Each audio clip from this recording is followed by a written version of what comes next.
You can't eat your followers. It's true.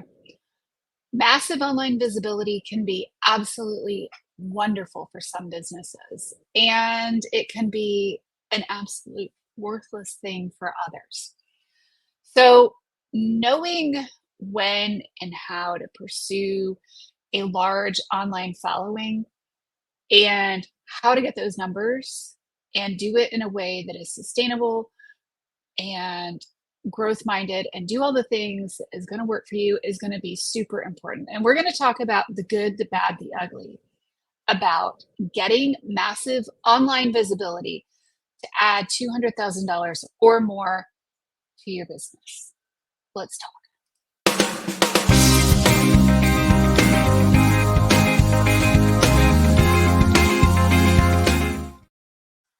I'm Haley Gray, and I'm the founder of the Women's Entrepreneur Network, which is a 76,000 strong women's entrepreneur group on Facebook. And over the years, I have grown that group organically without the use of paid ads. And I've learned a few things about making social media go viral for myself and for my clients. Getting followers can be absolutely wonderful, and it can also just be a vanity metric for a lot of people.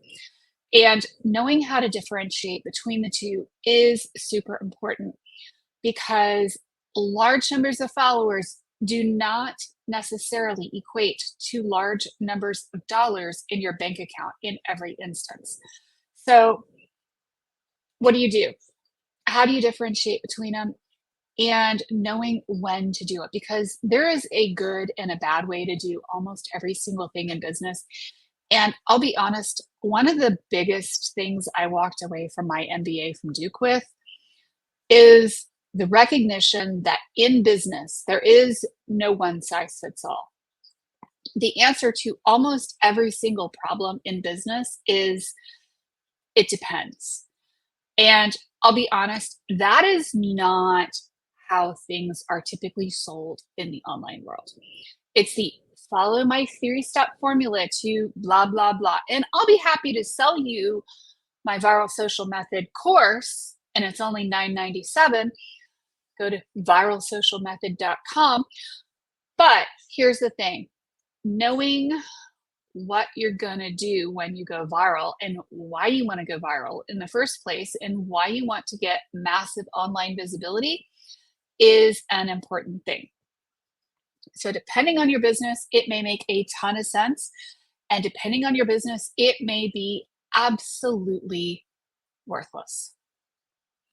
So, with that said, we're going to talk about how to create massive online visibility. Now, the first thing that you have to understand about social media platforms is that you do not own those social media platforms. At the end of the day, you are operating on somebody else's real estate, whether it's an ad platform or a social media platform or any other type of platform, Google, Facebook, Bing, Yahoo, yada, yada, yada. You are on somebody else's real estate. Problem number one. Problem number two, there are a ton of other people out there who are also all trying to stand out from the crowd. Problem number three, there are a ton of spammers and scammers and really bad people out there trying to get visibility as well and trying to do business. And they are here to take your money. And those platforms are trying to figure out the good from the bad. And believe me, as a computer programmer and as somebody with 25 years of computer programming experience, I will tell you that that is a very, very hard thing to do. And it is very difficult for the programmers and the humans that have to write that code. So have mercy on those people. The next thing you need to know about getting massive online visibility is that people come onto social media to be social. They don't come on to social media to be sold to. but they may decide to buy if the reason is compelling to them for whatever reason. So, one of the things that is a hallmark of every single social media platform right now is that all of the platforms are going to throttle your post, which means they are going to downgrade your posts if you don't follow the rules, keep your nose squeaky clean, and keep people on the social media platforms and entertain them. So you can kind of think of yourself in some ways as a circus monkey. I feel that way myself on a daily basis. And here's the thing, you are feeding the machine, you are feeding the algorithm.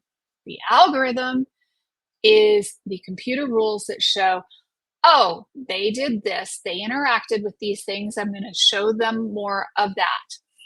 So if you are getting a ton of engagement on your posts, you're going to get more engagement on your posts. If you're getting less engagement on your posts, you're going to get less engagement. Now, here's a problem for you. If you post links off of whatever social media platform, Facebook, LinkedIn, etc., the algorithm doesn't like to see those types of posts. So your post is going to naturally get less reach, which means that you need to pay for those types of posts. And just because you give the platform a few dollars doesn't mean that the platform is automatically going to love you.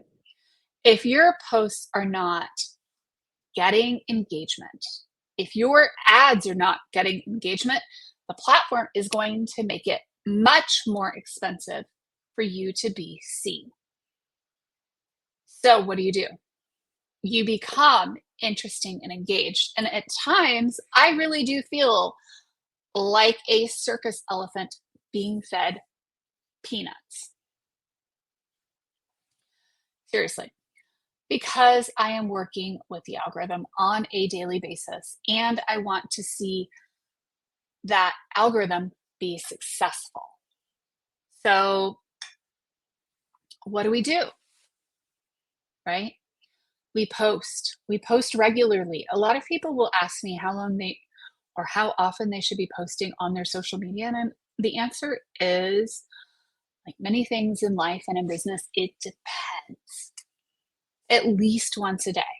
If you are trying to grow an online presence, how often are you posting? At least once a day. How often are you posting on YouTube? At least a few times a week.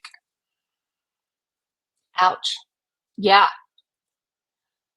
I start to feel like a trained elephant being fed peanuts. This is part of the experience. Putting out content that people want to consume. If you're putting out content once a month, that gives people fewer chances to engage with you. And here's the thing, not every single thing that you put out is going to happen to catch when you put it out. You could put a post out once and then it do nothing. And then the next time you relaunch it and it does amazing things, and vice versa. So you have to happen to get lucky, which means you need to take lots of shots to get lucky.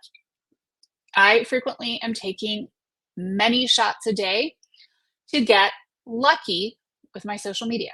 And some of my posts have had 10 million reach organically on my personal profile. So, how did I did it? How did I do it? I posted things that hit people in the feels that they thought was funny or engaging or interesting. And the more I do that, the more I share, the more I do, the better my business and my reach and my social media does. This is true for all of my clients as well. We start conversations. Sometimes it seems really superficial and inane. It's easier to draw people in on a conversation on something that is very superficial. It just is. If you want to have in depth conversations with your audience, you need to practice having conversations with your audience. And some of that is, would you like turkey for Thanksgiving? Turkey, yes or no? Pumpkin spice, yes or no? Do you like snow or do you like the beach? What's your favorite? So the more that you put out there, the more content that you put out there, the better you're going to do. Now, there's a ton of pitfalls here.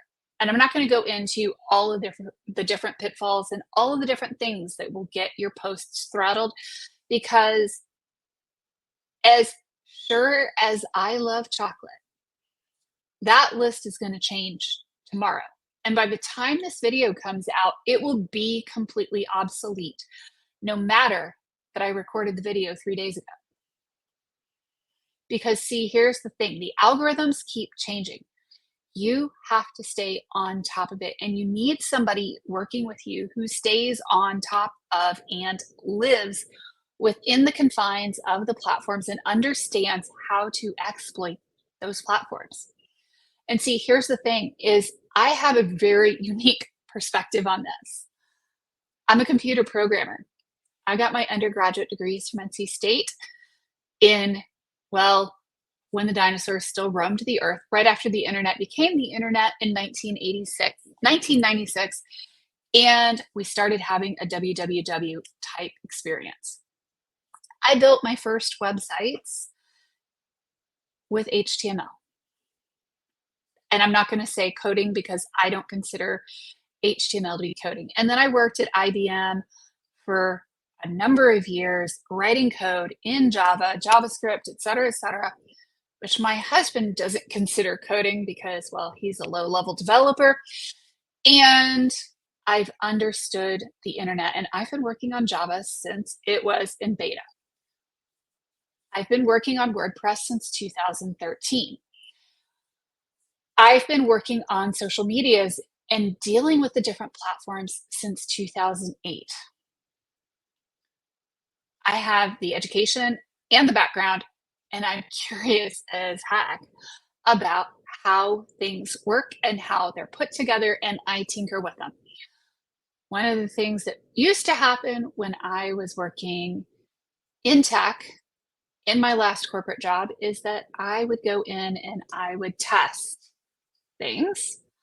And, well, sometimes people would almost pay me to stay out of the lab because sometimes the prototype hardware would fall over dead when I would go walking into the lab at my last job. Just saying. So if you think about massive online visibility, consistency, regularity, we have ways to help you do that. We have ways to help you come up with more content that are going to help you grow your business. It's not all about being serious all the time. It's about developing a unique, different flavor to your marketing and staying on top of it and making sure that what you're doing is specifically designed to get a result, and that even if you're running a business page, that it's acting human, which means invoking emotions and feelings and doing all of those things. And if this sounds overwhelming to you, we should talk, because that's what we do. We understand algorithms. We understand massive online visibility, and not just PR, but how to leverage social media platforms, all of them, to generate a ton more visibility for you. Let's talk. Book a call with me. The link is below. I'd love to chat. I'd love to learn more about your business and see how we can help you. It's all in the strategy. And you know what? Massive visibility can lead to massive monetization if you do it right. Or it could be a huge flop if you don't.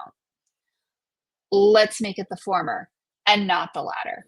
Let's talk.